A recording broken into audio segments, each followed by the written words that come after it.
Le deuxième mardi de mars 1963, le berceau méditerranéen de Marseille voit naître un esprit rebelle et visionnaire qui révolutionnera le marché de la rencontre en ligne. Il deviendra, 6 décennies plus tard, la 264e fortune du pays, estimée à plus de 500 millions d'euros. Pourtant, bien qu'issu d'une famille où l'excellence académique est la norme, il n'a jamais été particulièrement doué pour les études. Alors comment a-t-il échappé à la rat race et mené une vie d'investisseur multimillionnaire? C'est ce que nous allons découvrir. Bienvenue dans le Rat Place. Bonjour à toutes et à tous, c'est Maxime et aujourd'hui on se retrouve pour une nouvelle histoire d'entrepreneur français dans laquelle nous allons parler du parcours entrepreneurial de monsieur Marc Simoncini. Un nom qui résonne aujourd'hui comme le clavier d'un développeur sous caféine. Il est reconnu comme l'un des pionniers du web français, mais il a dû se battre pour trouver sa place. Ses livres, Grandeur et misère, des stars du net et Une vie choisie nous révèlent les coulisses de son succès, alors installe-toi confortablement, c'est parti. Marc grandit dans une famille plutôt aisée où il est le deuxième garçon. Son père est ingénieur chez France Télécom, une position prestigieuse à cette époque, et sa mère est institutrice. Pour te remettre dans le contexte, France Télécom est à cette période le principal opérateur de télécommunications du pays. En 1965, lors de la naissance de sa petite sœur Isabelle, dernier enfant de la fratrie, la mère de Marc cessera ses activités d'enseignement pour se consacrer au foyer familial. Il faut dire aussi que les revenus du père sont largement suffisants pour couvrir l'ensemble des besoins du foyer. La famille vit alors dans un appartement de 50 mètres carrés avec 3 chambres et balcons au sein d'un immeuble de 7 étages. L'immeuble est situé sur une colline à Roucablanc, bref, un cadre plutôt sympa. Passionné par la plongée, Marc a su montrer très tôt un esprit inventeur en tentant de recréer des bouteilles de plongée à partir de bouteilles d'évian en plastique vide. Il volait aussi des tuyaux en plomb sur des chantiers pour les faire fondre et couler dans des boîtes de sardines dans le but de recréer des lestes de plongée. À l'école primaire, Marc est plutôt bon élève. Il a même un an d'avance, mais il passe plus de temps à échanger des vignettes de football Panini qu'autre chose. Coucou les nostalgiques. À la maison, malgré les bonnes finances du foyer, il n'y a pas de télévision. Non, papa est contre les écrans. Rien de notable pendant ses années d'études, jusqu'en 4ème, où Marc redouble son année. En 1978, Marc a plus ou moins 15 ans, et la famille emménage dans un petit village près de Chalon-sur-Marne, au sein d'une petite maison. Un cadre idéal, tu me diras. Mais attends, la maison se situe entre un cimetière et un élevage de poulets. Je te laisse imaginer l'odeur et l'ambiance. L'année suivante, la famille déménage de nouveau pour suivre le père muté à Dijon. Cette fois-ci, la famille atterrit dans une sublime villa avec piscine, louée par l'employeur France Télécom. Marc redoublera une seconde fois durant ses études, sa première cette fois-ci, et passera ainsi son bac D la même année que sa sœur Isabelle en 1982. Non, le bac D n'est pas l'option des brouilles, mais une filière combinant mathématiques et sciences naturelles, un peu comme plus récemment la filière scientifique. Pour la petite anecdote, Marc n'obtient pas son bac du premier coup, il est dans un premier temps admis au rattrapage. Il passera en dernier pour les oraux et par soi-disant manque de temps, le jury lui donnera simplement la note nécessaire pour qu'il obtienne son bac. Ce soi-disant manque de temps s'explique par le fait que c'était la même année que le mondial de football et que le match France-Angleterre était sur le point de commencer. Je m'appelle S, donc je passais en dernier et le prof me dit bon, allez, dépêchez-vous, là il y a le match qui commence, Coupe du Monde 82. Il me dit bon, il faut combien? Je dis 9, il me dit bon allez 9, hop, j'ai le bac. Il n'y a de la chance que pour les crapules, comme on dit. Daniel, le frère aîné, est sur le point de devenir ingénieur en arts et métiers et Isabelle est en chemin pour intégrer un MBA en finance à Washington. Mais Marc n'est pas doué pour les études, son père le sait et le pousse à trouver rapidement un travail en lui coupant les vivres. Marc arrive ainsi dans le BTP, pendant plusieurs mois il patauge les pieds dans la boue à forer le sol et creuser un tunnel en tant qu'ouvrier.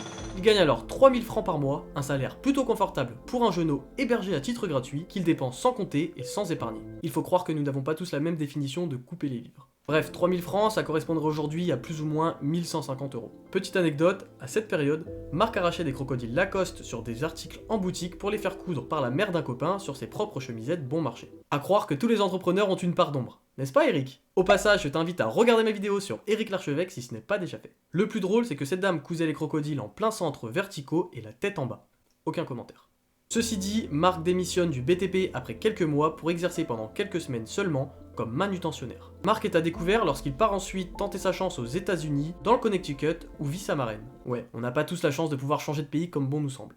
Grâce à cette dernière, Marc va exercer le métier de bûcheron dans une station de ski. Enfin, ça c'est ce qui était prévu, mais le chef d'équipe, Bob, voit bien que Marc n'est pas du tout taillé pour l'exercice et il l'envoie repeindre les pylônes des télésièges. Après 2 semaines et une attaque de guêpe, Marc abandonne. Bob lui trouve alors une autre activité pour l'occuper. Il sera jardinier dans la villa d'un milliardaire nommé Mike. En réalité, Mike est passionné par les gros engins, calme-toi, il n'y a aucune allusion sexuelle ici, et Marc aura pour mission de les nettoyer après chaque usage. 4 mois plus tard, Marc rentre en France et rembourse son découvert auprès de sa banque, le Crédit Lyonnais. Non, Marc n'a pas gagné suffisamment d'argent en 4 mois, papa s'est finalement décidé à l'aider. Suite à la dure réalité du monde du travail, Marc décide finalement d'essayer de se remettre aux études. Il se met alors à la recherche d'une discipline supérieure sans aucune idée précise de ce qu'il aimerait apprendre. Il parcourt la liste, rien ne l'interpelle jusqu'à informatique.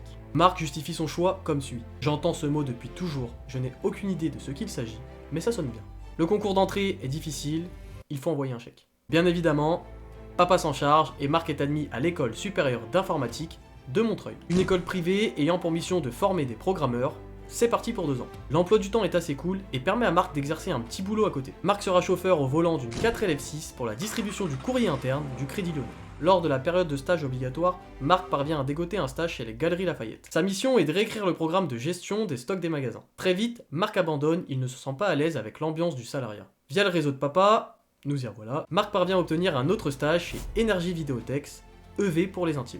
Une entreprise de télématique, c'est-à-dire qui œuvre sur Minitel. L'entreprise est située à Boulogne-Billancourt et dispose d'un esprit start-up, bien que le terme ne soit pas encore vulgarisé. En 1983, on recense alors déjà plus de 200 services disponibles sur Minitel. Le premier job de Marc est de développer un jeu d'échecs en ligne. Tu t'en doutes sûrement, il est encore impossible d'intégrer un quelconque algorithme qui permettrait de restreindre le déplacement des pièces au cas par cas et respectant les règles du jeu. Avec les autres collaborateurs, Marc intègre donc un système de messagerie, une sorte de chat, ayant pour objectif de contacter l'adversaire en cas de déplacement non autorisé. Lors de la démonstration du logiciel à des potentiels investisseurs étrangers, devant une attente interminable du déplacement de l'adversaire nommé Michel, les collaborateurs lui envoient un message. La réponse de Michel sera des plus surprenantes et inattendues. Michel, très bien monté, cher jument libéré pour chevaucher sauvage. Les développeurs en déduisent alors très vite que le jeu sert maintenant uniquement de messagerie à ceux qu'ils appellent les connectés. Ils viennent de créer involontairement l'ancêtre de Mythic. Bref, potentiel commercial non perceptible pour les créateurs, ils éditent une charte pour empêcher l'échange de messages torrides. Alors, je ne sais pas combien de temps durait un stage à cette époque, ni même exactement comment il s'est débrouillé, mais Marc gagne alors 9000 francs par mois, ce qui représenterait à notre époque environ 3165 €. Marc est passionné par son travail et refuse de retourner à l'ESI et de terminer son année scolaire. Pourtant, Marc n'est pas spécialement bon programmeur, mais il a du potentiel dans les affaires et Edmond, le boss de V, le sait. Il propose alors à Marc de prendre en charge la partie marketing communication et de promouvoir les services de l'entreprise. Et ça fonctionne. Un beau matin, Marc demande tout naturellement à Edmond 10% de la boîte. Étonné, celui-ci lui demande alors s'il est bourré. Marc lui répondra que c'est lui qui est à l'origine de cette idée. Il a surpris une conversation avec sa femme où Edmond s'écria « Dans la vie, les places, elles ne se donnent pas, elles se prennent ». De 1, Marc écoute aux portes, et de 2, il est culotté le garçon. L'anecdote est sympa, mais bien évidemment, Edmond refusera. En 1984, Marc est alors âgé de 21 ans et ambitionne déjà de devenir patron. Un beau jour, il doit jouer au tennis contre l'un de ses potes, mais celui-ci est malade. Ce n'est rien de grave et son père se propose de le remplacer. Au cours de la partie, les deux hommes font connaissance. L'adversaire demande à Marc ce qu'il fait dans la vie et il lui répond qu'il monte une boîte dans la télématique. Son idée est de développer des services de Minitel sur mesure, il cible principalement la presse qui est, à cette époque, uniquement disponible en version papier. Le père du copain croit en l'idée de Marc et lui demande si c'est une SA ou une SARL. Marc, alors novice sur le sujet, répond au hasard, une SA. La réaction qui s'ensuivra de son interlocuteur confortera Marc dans son choix. Une fois rentré, Marc fait alors quelques recherches sur le sujet. Pour créer une société anonyme, il faut donc 7 associés et 250 000 francs de capital, dont 50 000 sont nécessaires à l'ouverture. Malheureusement, Marc ne les a pas en sa possession. Oh non, comment va-t-il faire? Marc passe alors simplement un coup de téléphone. À l'autre bout, c'est « Je te le donne en 1000, papa ». That's really impressive. Whoa. Whoa, just... Whoa. Bravo. Son père accepte alors de lui prêter les 20 000 francs manquants. Il mettra 15 ans à les lui rembourser. Nous sommes en 1985. Une fois l'argent reçu, Marc crée CTB pour Communication Télématique Bourgogne. En parallèle, il effectue son préavis de 3 mois chez EV. Marc vit officiellement à Paris avec sa petite amie de l'époque, mais loue une chambre de bonne à Dijon. Il y dirige sa petite société et fait les allers-retours en TGV presque tous les jours. Il se cache alors dans les WC ou se déguise en militaire pour ne pas payer le billet. Bah bravo Marc, c'est du beau. Il investit la quasi-totalité du capital de CTB dans l'achat d'un Macintosh 128 kilo-octets, sans disque dur mais avec une imprimante. Lors de sa première réponse à un appel d'offres, le client, un gros poisson, souhaite visiter ses locaux. Problème, Marc est seul avec Luc dans le sous-sol de la villa du seul actionnaire, le papa du copain joueur de tennis. Ils ont alors un seul ordinateur à peine performant, je te le rappelle qu'il n'a pas de disque dur. À cette époque, la machine est suffisante pour faire du traitement de texte, mais pas plus. Donc c'est bien pour répondre aux appels d'offres, mais pas pour développer ce qu'il promet. Pour paraître crédible et enfumer le prospect, Marc fait venir ses potes avec leur machine le jour de la visite. Luc simule alors de faux coups de téléphone en appelant la ligne installée dans le sous-sol depuis une autre pièce. Un premier appel, puis un second en anglais. Hello, It's Luke from New York. La supercherie fonctionne et Mark signe son premier contrat d'1 million de francs. Novice, il en oublie de demander un acompte, mais il a besoin de 300 000 francs pour acheter un ordinateur suffisamment performant pour produire ce qu'il a vendu. Il se tourne donc vers une banque, le Crédit Lyonnais, dont la stratégie d'acquisition à cette époque est le oui. Oui, oui, oui, non. Crédit Lyonnais, le pouvoir de dire oui. On ne va pas se mentir, je pense que les antécédents familiaux et la situation de papa ont joué pour obtenir le crédit. Second problème, Mark a vendu des options qu'il n'est pas capable de produire lui-même. La première fois que vous mentez vraiment, c'est quand vous dites au type du bien public que vous êtes capable de lui faire son 3615 bien public. Non, c'est pas du mensonge. Le business, c'est beaucoup de bluff. C'est du bluff. Ouais, Si je veux acheter votre voiture, si vous voulez la vendre cher, vous allez me dire que vous n'avez pas envie de la vendre. C'est du bluff, c'est pas un mensonge, c'est du bluff. C'est du bluff. Tout le business, c'est du bluff.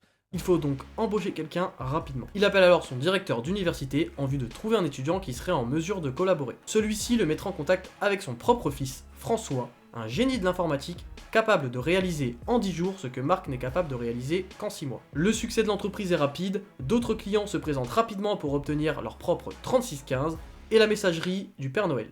Et la messagerie qui va avec. L'entreprise CTB grossit et atteint rapidement la dizaine de salariés. Financièrement, Mark se paie moins que ce qu'il touchait avec Edmond, c'est-à-dire moins de 9 000 francs par mois, mais il se sent libre. En 1986, Mark reçoit une lettre de rappel au sujet de son service militaire qu'il n'a toujours pas effectué. Après plusieurs demandes de sursis exceptionnelles, il effectue finalement son service en février 1987 au sein de la base aérienne 102, située à Dijon. Mark y est alors comptable. Non, ce n'est pas ce que tu imagines. En réalité, Mark compte et recense les piles usagées des avions et autres engins militaires. Ayant le droit à des permissions pour assister au conseil d'administration en tant que chef d'entreprise, il y aura, comme par hasard, des conseils tous les 3 jours. Malin le Mark. Au bout de seulement 2 mois et demi, le service militaire touche à sa fin pour lui. Encore une fois, il s'en sort bien. Revenu dans sa vie de chef d'entreprise, les clients se font de plus en plus rares. Premièrement, tout le monde commence à être équipé de son 3615 et deuxièmement, la concurrence est de plus en plus présente. Un autre problème de taille, certains clients ne paient même pas leurs factures. En 1989, CTB est contraint de déposer le bilan, un bilan qui s'élève à 3 millions de francs. La société est alors liquidée 2 semaines plus tard, mais Mark échappe à toute sanction, même à l'interdiction de gérer. Sûrement parce que l'un des juges n'était autre que son premier client. Mark investit ses 20 000 francs restants dans la création d'une nouvelle société, Option Innovation. Quel exemple de résilience et d'obstination.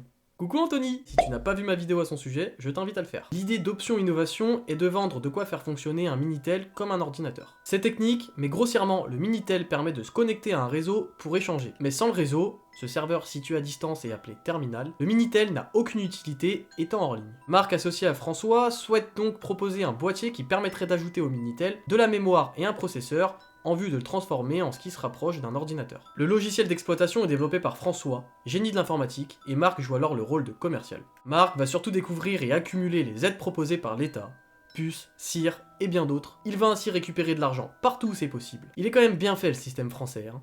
En 1993, quelques années se sont écoulées et leur boîtier nommé MTL88 commence à connaître un certain succès. Parmi leurs clients, on compte Air Liquide, Météo France ou même British Telecom. À peine un an plus tard, en 1994, lors d'une discussion, un ami de Mark lui suggère de réaliser une levée de fonds. Mais Mark n'y connaît absolument rien à ce moment précis de sa vie. À force de discussion, l'un de ses fournisseurs va le mettre en relation avec un investisseur de son réseau personnel. Celui-ci investira 200 000 francs, trouvant Mark sympathique, malgré qu'il ne comprenne rien au projet. Pour la petite anecdote, lors de la signature, l'investisseur en question trouvera les 200 000 francs en un claquement de doigts, ou plutôt par quelques pressions sur les touches de son téléphone. Ouais, salut, c'est Jean-Claude. Dis-moi, le bateau que je t'ai loué cet été, ça t'embête si on rajoute une semaine?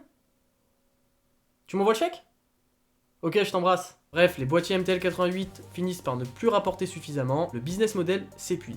En 1997, Mark découvre Internet en surfant une nuit sur le premier navigateur grand public, Mosaic. Il analyse rapidement le code source de la page et flaire immédiatement le potentiel du phénomène. Mark prend alors la décision de reprendre les activités d'hébergement, cette fois-ci non sur Minitel, ce pourquoi il a obtenu une interdiction au passage, mais sur Internet. Ses concurrents seront Multimania et Republica, pour ne citer que les plus connus, des sites d'hébergement dits communautaires, un peu dans le style de Skyrock pour les anciens.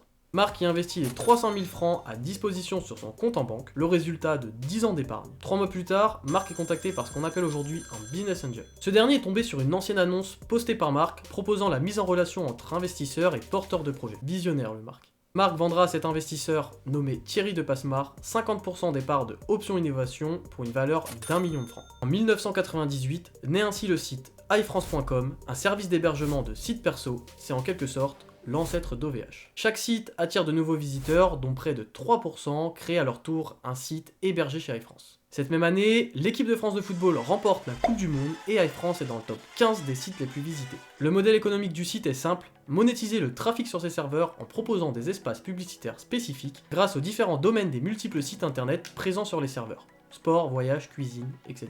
Il suffit maintenant pour Marc de vendre des bannières publicitaires à prix d'or. Marc et ses associés vont ainsi lever 20 millions de francs sur une valorisation de 40 millions auprès de Viventure, le fonds d'investissement de la société Vivendi. En 1998, Vivendi était le nouveau nom de la Compagnie Générale des Eaux, fraîchement spécialisée en communication et déjà numéro 2 mondial dans le domaine. Marc possède alors 25% de la boîte, soit 10 millions de francs sur le papier. Imagine un peu, 2 ans plus tôt, Thierry achetait 50% des parts pour 1 million de francs, il fait donc un x20 en 2 ans. En mars 2020, Marc et ses associés tentent une nouvelle levée de fonds avec cette fois-ci l'idée de vendre des services de connexion internet, comme France Télécom. Ils font le tour des investisseurs et obtiennent plusieurs propositions de rachat et finissent par vendre leur part d'iFrance à Vivendi pour 182 millions d'euros, soit 1 189 734 000 francs, dont 50% en cash et 50% en actions Vivendi. La part de Marc s'élève alors à 45,5 millions d'euros, dont 25 millions en cash, une somme qui ferait pâlir le PIB de certains pays. C'est ce jour-là, à 37 ans, que Marc devient millionnaire en vendant une boîte qu'il aura mis 12 ans à bâtir. Marc s'est engagé à rester 12 mois minimum dans la société. Il y restera 1 an et demi avant de tomber en dépression suite à un sentiment d'imposture vis-à-vis de cette fortune ainsi qu'une perte de motivation. Le mercredi 16 janvier 2002 précisément, Marc quitte donc le navire Vivendi. À 38 ans, Marc s'ennuie et n'a plus d'objectif.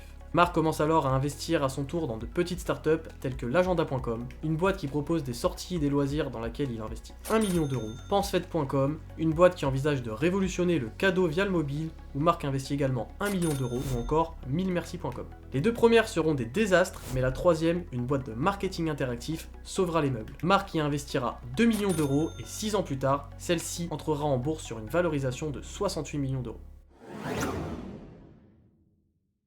Marc cherche alors une nouvelle raison de se lever le matin. Lors d'une interview, un journaliste conclut par « Simoncini recréera peut-être une nouvelle entreprise, mais elle ne vaudra sans doute jamais 182 millions d'euros. » Cette phrase le touche et poussé par sa femme, il veut relever le défi. Sa femme l'encourage à monter une nouvelle start-up, peu importe sa valeur future. À ce moment précis, Marc a 3 amis proches. Les 3 sont soit célibataires, soit sur le point de l'être. À leurs âges, on sort rarement en boîte de nuit et on ne part plus en vacances entre copains étant donné que la plupart sont mariés. Souhaitant venir en aide à ses amis, Marc réfléchit jusqu'à aboutir un matin de décembre 2001 à la conclusion suivante. 100% de mes potes galèrent, c'est qu'il doit y avoir beaucoup de personnes dans la même situation. Ma nouvelle start-up, rapprocher les cœurs. Ce sera le point de départ de Mythique. J'étais à la recherche d'une nouvelle entreprise à lancer, donc j'essaie de trouver une idée. Et puis un soir, j'ai dîné avec mes 2 ou 3 meilleurs copains, qui étaient tous soit en instance de divorce, soit déjà divorcés, enfin bref, ça allait pas. Et toute cette soirée-là, ils m'ont raconté qu'ils avaient beaucoup de mal à trouver quelqu'un. Ils avaient, je sais pas, 35, 38 ans, leurs copains étaient mariés, ils allaient plus en boîte, au bureau c'était pas possible. Ils me disaient, bon finalement c'est super dur de rencontrer quelqu'un. Et puis en allant me coucher, je me suis dit, si je connais 3 copains qui cherchent tous les 3, c'est que dans le monde, il doit y en avoir beaucoup. Voilà. Donc j'ai décidé de créer Mythique. En 2002, il existe déjà des sites de rencontres, mais Marc a l'intention d'en construire un plus moderne, beaucoup plus sécurisé, ludique et payant. Bref, un site addictif où on peut facilement passer des heures à chercher l'âme sœur comme un plan d'un soir. Les leaders présents à ce moment-là sur le marché sont abaker.com, netclub.fr et match.com pour les States. Marc identifie rapidement 2 problématiques majeures. Il y a très peu de femmes réelles inscrites sur ces sites. Coucou les brouteurs. Et les sites gratuits freinent l'existence des sites payants. Marc se met alors dans la peau d'une trentenaire célibataire, moderne, qui travaille par exemple dans une agence de publicité. Je me suis dit, si une jolie fille de 35 ans qui bosse dans la pub, elle est seule, elle irait où? Donc je me suis dit, elle va pas aller sur des trucs, il y a des trucs minables, grave-le, moche. Marc tient là son persona marketing. Le site doit lui renvoyer une bonne image de soi, une image valorisante, décomplexée et moderne. Il faut qu'elle ait envie d'aller sur le site pour s'amuser. Comme ça, juste pour voir, juste pour rigoler. Un peu comme quand tu te rendais sur chatroulette quand tu étais petit. Marc vient de constituer l'ADN de son site. Le premier nom, déjà pensé pour l'international, est Soon. Marc Simoncini résout la première problématique en rendant le site gratuit pour les femmes. Pour éviter les abus et les mensonges, coucou les rats prêts à se faire passer pour des femmes pour ne pas payer. Une règle simple est mise en place, les hommes ne pourront contacter que les femmes et vice versa. Soon sera donc un site 100% hétéro.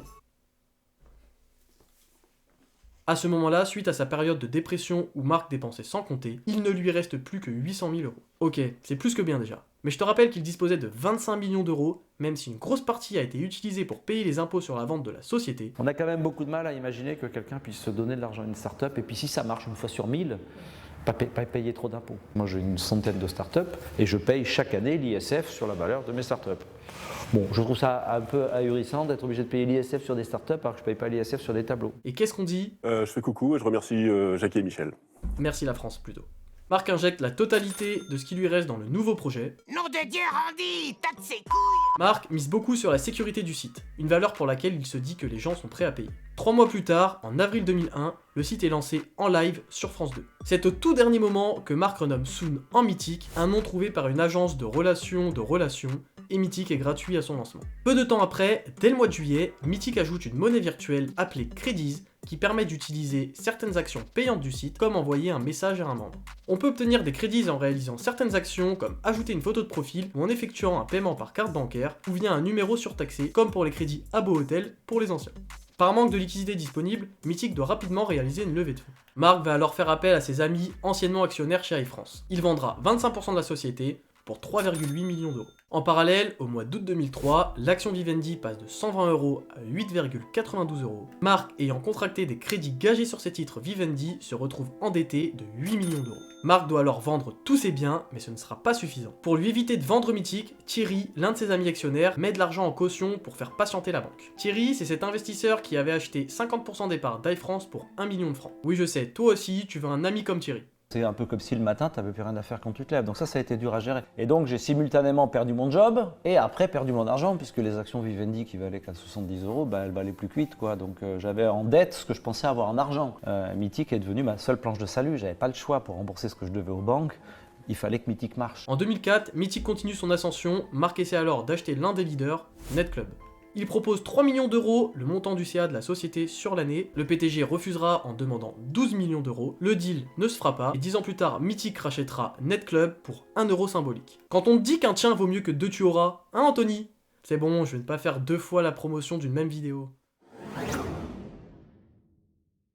En août 2004, Marc cherche le soutien d'un fonds d'investissement pour s'étendre sur le marché européen. Deux mastodontes, Yahoo et IAC, le groupe détenteur de Match.com, se disputent alors pour racheter Mythique. Le patron d'IAC, Joe Cohen, non, pas l'humoriste, propose 40 millions de dollars à Marc, ce dernier hésite. Je te rappelle qu'à ce moment-là, Marc est quand même endetté de plusieurs millions d'euros. Marc tentera alors une contre-proposition à hauteur de 60 millions de dollars, et le deal ne se fera pas. Spoiler alerte, IAC finira par racheter Mythique 10 ans plus tard sur une valorisation de 500 millions de dollars. Marc trouvera finalement le soutien nécessaire auprès du fonds français AGF, du groupe Alliance, qui investira 8 millions d'euros. Entre-temps, le système de crédits a été troqué par un système d'abonnement mensuel à hauteur d'une trentaine d'euros payable par carte bancaire et les échanges homosexuels ont été rendus possibles. Dans la foulée, Marc décide de faire entrer Mythique en bourse. Pour cela, il faut rédiger ce qu'on appelle un IPO. Vulgairement, c'est un très gros dossier qui permet d'apprécier l'entreprise sur un plan financier, d'expliquer comment elle a performé jusqu'à présent et quels sont ses plans pour l'avenir. Il existe aussi l'ICO ou ICO qui est l'équivalent pour la crypto-monnaie. En gros, tout devient public, tu dévoiles toute ta recette du succès à tes concurrents. En septembre 2005, Mythique obtient son visa, c'est-à-dire l'aval pour rentrer en bourse, et le 13 octobre 2005, les actions Mythique sont proposées sur le marché dans l'objectif de lever 85 millions d'euros. L'offre est sursouscrite 12 fois, c'est-à-dire qu'il y a 12 fois plus de demandes que de titres disponibles. Mythique lève ainsi 100 millions d'euros et l'action grimpe de 10% dès le premier jour de cotation.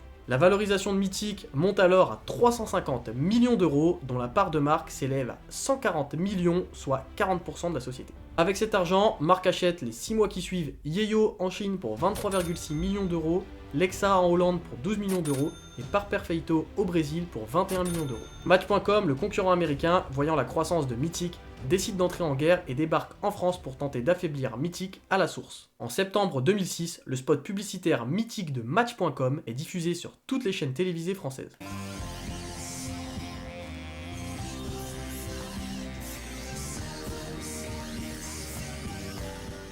Mais cette stratégie de Match.com crée l'effet inverse, elle renforce l'attractivité de Mythique sur le territoire. Match.com propose alors à Mythique une fusion, mais dans les conditions 70-30, qui est bien évidemment refusée par Marc Simoncini. La guerre continue alors à coups de campagnes publicitaires au sein des différents pays. Après 2 ans, une seconde tentative d'accord a lieu et Match propose dans un premier temps d'échanger ses filiales européennes contre 65% des parts de Mythic. Après de nombreuses minutes de négociations, un deal qu'on peut imaginer à hauteur de 55% est signé. Marc, sûrement dans un souci de confidentialité, ne nous dévoile pas le deal exact, mais il précise qu'il n'est pas loin du 50-50. Mythic a maintenant le champ libre pour se développer en Europe. La société développe en parallèle une version mobile ainsi que Mythic Affinity, une version plus poussée. Seulement, la cible de Mythic et Mythic Mobile ne sont pas les mêmes, l'écart d'âge est d'environ 10 ans. Marc ne sait alors pas comment s'imposer sur le marché mobile, bien qu'il soit conscient que ce soit l'avenir du business. Il décide alors de vendre ses parts. Ça prouve qu'avec l'expérience, on apprend à faire preuve de sagesse. Marc vendra ainsi 70% de ses actions à IAC et s'engagera à rester au sein de la société 12 mois. En 2011, avec l'argent obtenu lors de la vente de ses parts, Marc crée Jaina Capital, un fonds d'investissement personnel pour investir dans d'autres startups. On y retrouvera Wicar, Made.com ou encore Winamax. Pour la petite anecdote, le fondateur de Made.com a été l'un des stagiaires de Marc Simoncini durant les années mythiques. Le 30 mai 2011, Marc Simoncini cède les 23% d'actions qui lui restent mythiques à IAC et quitte définitivement la société après 11 ans de fidélité. En 2011, accompagné par Xavier Niel, fondateur de Free, et Jacques-Antoine Granjon, fondateur de venteprivée.com, Marc Simoncini crée l'EEMI pour École européenne des métiers de l'Internet. L'idée est de soutenir et d'encourager l'audace de la jeunesse en les formant aux métiers du web. Cette même année, Marc investit 7,5 millions d'euros dans le site l'anti-moins-cher.com. En 2012, Marc Simoncini publie son premier livre Grandeur et misère des stars du net. Dans cet ouvrage, il dresse les portraits de 6 entrepreneurs du web français, dont lui-même. Il montre ainsi comment ces maîtres d'internet ont su tirer parti de leurs échecs pour bâtir leur empire. D'ailleurs, tous les capitaux risqueurs et business angels le savent, l'échec ne devient utile qu'à partir du moment où l'entrepreneur en a pris la mesure et la responsabilité. Cette même année, Marc investit 1,5 million d'euros via son fonds d'investissement Jaina Capital dans Aztec, une société qui produit des dameuses à neige. Comme un petit sentiment de revanche sur sa période station de ski. En 2013, Marc Simoncini, en collaboration toujours avec Jacques-Antoine Granjon et Xavier Niel, lance une initiative audacieuse intitulée 101 projets. L'objectif est de soutenir l'entrepreneuriat en France en investissant 25 000 euros dans 101 startups portées par de jeunes talents âgés de 25 ans ou moins. L'idée lui a été inspirée par la lettre d'une étudiante de 22 ans adressée au président français de l'époque, François Hollande, et rendue publique. Dans sa lettre, l'étudiante exprimait son désir de s'expatrier en raison du manque d'opportunités professionnelles sur le territoire français. Et Marc Simoncini trouvait ça dommage que la jeunesse française parte à l'étranger pour trouver des opportunités. Cette initiative a permis d'encourager l'entrepreneuriat français en mettant en lumière l'importance du mentorat. C'est en quelque sorte l'ancêtre de Qui veut être mon associé. En 2017, en association avec Jules Tréco, entrepreneur expérimenté pour qui je n'ai aucune expérience parlante à te communiquer, Marc Simoncini lance Héroïne, non je ne te parle pas de drogue, mais d'une marque de vélos de course haut de gamme, offrant des vélos conçus pour les cyclistes professionnels et passionnés. En 2018, Marc Simoncini publie son second livre Une vie choisie, cette fois-ci un livre autobiographique, où il partage son parcours atypique et sa réussite basée sur l'audace, la vision et l'inconscience providentielle. En parallèle, Marc travaille sur un nouveau projet, toujours aux côtés de Jules Tréco, Angel. En 2019, ils fondent ensemble la société par action simplifiée Angel Bike. Marc y investit 3 millions d'euros. Marc Simoncini croit fermement que les véhicules thermiques disparaîtront des grandes capitales européennes d'ici 2025. C'est dans cette volonté de révolutionner la mobilité urbaine grâce à un vélo électrique connecté et performant que naît Angel, sa dernière aventure entrepreneuriale. Si les gens arrêtent d'utiliser une voiture dans les centres-villes, il va falloir leur fournir un moyen de locomotion efficace et intelligent. Et dans efficace et intelligent, il y a intelligent. Plus efficace qu'un vélo, il n'y a pas. Mais il faut que le vélo soit intelligent. Donc qu'est-ce qu'on a fait? On a inventé le premier vélo intelligent au monde, c'est-à-dire c'est au vélo ce que l'iPhone était au téléphone. Oui. Et on a mis beaucoup d'intelligence dans le vélo, beaucoup de logiciels pour que cet objet de déplacement urbain devienne ultra pratique. Le vélo Angel, considéré comme un smart bike, se distingue à la fois par son design soigné et par ses caractéristiques technologiques avancées. En 2020, Marc Simoncini déploie son expertise en tant qu'investisseur dans l'émission Qui veut être mon associé diffusée sur M6. Il investit dans de nombreux projets au fil des saisons, tels que la paille d'eau ou encore la ruche à vélo. En 2021, Marc réalise une première levée de fonds de 12 millions d'euros avec Angel Bike. En 2023, Angel Bike est rebaptisé Angel Mobility et réalise une seconde levée de fonds de 20 millions d'euros pour s'implanter sur de nouveaux marchés, dont le Royaume-Uni. Cette même année, Angel Mobility annonce un partenariat avec Mini, marque automobile du groupe BMW. En 2023, la fortune de Marc Simoncini est estimée à 500 millions d'euros, ce qui le place à la 264e place des plus grandes fortunes françaises. Je te remercie d'avoir regardé cette vidéo jusqu'au bout, j'espère qu'elle t'a plu, si c'est le cas n'hésite pas à mettre un like, et si tu ne veux pas louper ma prochaine histoire d'entrepreneur français, je t'invite à t'abonner. La chance sourit aux audacieux, c'était Maxime, bisous mon rat. Michel... Très bien. Monter chevaux chez sauvage.